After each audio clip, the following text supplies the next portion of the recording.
കഴിഞ്ഞ എപ്പിസോഡിൽ പൂജ വീട്ടമ്മ അല്ലെങ്കിൽ ഹൗസ് വൈഫ് എന്ന് പറയുന്ന ഒരു ടോപ്പിക്കിലാണ് സംസാരിച്ചത്. പറയാൻ വാക്കുകളില്ല. എത്ര ഗംഭീരമായിട്ടാണ് പൂജ സംസാരിച്ചത്. വളരെ കുറച്ച് സമയമേ സംസാരിച്ചുള്ളൂ. പക്ഷേ പൂജ കവർ ചെയ്ത ടോപ്പിക്ക് നമ്മുടെ കേരളത്തിലെ ഏറ്റവും വലിയൊരു വിഭാഗവും ഇന്ന് അനുഭവിക്കുന്ന അല്ലെങ്കിൽ നേരിടുന്ന ഒരു പ്രശ്നമാണ്. എന്താണെന്നല്ലേ? പൂജ പറഞ്ഞ രീതിയുണ്ടല്ലോ, നമ്മൾ ഓരോരുത്തരും വളരെ സീരിയസ് ആയിട്ട് എടുക്കേണ്ട ഒരു വിഷയമാണ് കേട്ടോ അത്. പൂജ പറഞ്ഞത്, ഞാൻ കഴിഞ്ഞ 15 വർഷമായിട്ട് വീട്ടമ്മ എന്ന് പറയുന്ന ഒരു ടാഗ് ലൈൻ അല്ലെങ്കിൽ ആ ഒരു ടൈറ്റിലിൽ ആണ് അറിയപ്പെടുന്നത്. എനിക്കങ്ങനെ പ്രത്യേകിച്ച് വരുമാനമോ കാര്യങ്ങളോ ഒന്നുമില്ല. ഞാൻ വീട്ടിലെ കാര്യങ്ങളും മക്കളുടെ കാര്യങ്ങളും ഒക്കെ നോക്കിയിട്ട് കഴിഞ്ഞ 15 വർഷമായിട്ട് ജീവിക്കുകയാണ്. എന്നാൽ ഈ 15 വർഷത്തിന് മുമ്പ്, വിവാഹത്തിന് മുമ്പ് ഒരു പൂജയുണ്ട്. ആ പൂജ പാട്ട് പാടുന്ന, ഡാൻസ് കളിക്കുന്ന, വളരെ ആക്റ്റീവായിട്ടുള്ള വേറൊരു പൂജയാണ്. എന്നാൽ വിവാഹത്തിന് ശേഷമുള്ളത് മറ്റൊരു പൂജയാണ്. ആ പൂജ വീട്ടുകാര്യങ്ങൾ നോക്കുന്ന ഒരു വീട്ടമ്മ മാത്രമായിട്ട് ഒതുങ്ങിപ്പോകുന്നു. പ്രത്യേകിച്ച് വരുമാനമൊന്നുമില്ലാത്ത, രാവിലെ മുതൽ രാത്രി വരെ ജോലിക്ക് കുറവുണ്ടോയെന്ന് ചോദിച്ചാൽ ഒരു കുറവുമില്ല. നിരന്തരം പണിയെടുത്തുകൊണ്ട് ഭാര്യ എന്ന നിലയിൽ കുട്ടികളെയും ഭർത്താവിനെയും വീട്ടുകാര്യങ്ങളും ഒക്കെ നോക്കുന്ന ഒരു സ്ത്രീ. പക്ഷെ ആരോടെങ്കിലും എന്ത് ചെയ്യുന്നു എന്ന് ചോദിക്കുന്ന സമയത്ത്, ഇപ്പോൾ ആരെങ്കിലും പൂജയുടെ അടുത്ത് ചോദിക്കുകയാണ്, പൂജ എന്ത് ചെയ്യുന്നു എന്ന് ചോദിച്ചാൽ, ഞാൻ വീട്ടമ്മയാണ് അല്ലെങ്കിൽ ഹൗസ് വൈഫാണ് എന്ന് പറയുമ്പോൾ സമൂഹത്തിൽ അതിനൊരു വിലയുമില്ല. ഇപ്പോൾ പലപ്പോഴും ആരെങ്കിലും പൂജ എന്ത് ചെയ്യുന്നു എന്ന് ചോദിച്ചാൽ, അവൾക്ക് പ്രത്യേകിച്ച് പണിയൊന്നുമില്ല, അവൾ വീട്ടമ്മയാണ് എന്നാണ് പലപ്പോഴും മറുപടിയായിട്ട് പലരും പറയുന്നത്.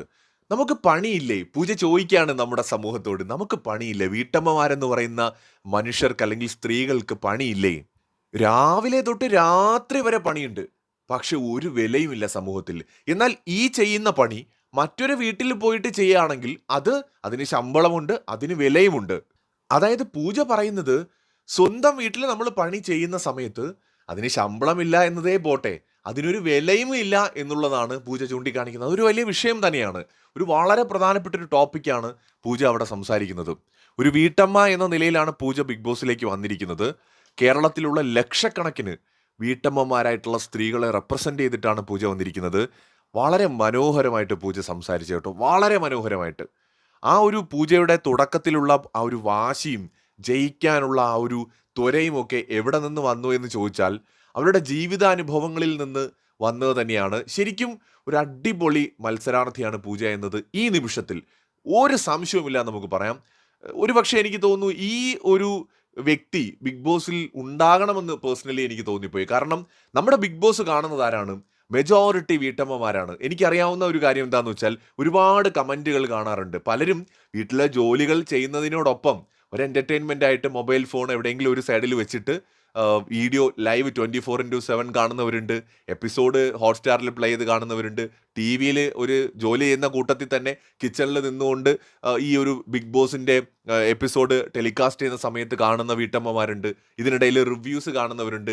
ഇതൊക്കെ ഇവർ കാണുമ്പോൾ ആ കൂട്ടത്തിൽ അവർ ജോലി ചെയ്തുകൊണ്ടിരിക്കുകയായിരിക്കും വീട്ടിലെന്തെങ്കിലും.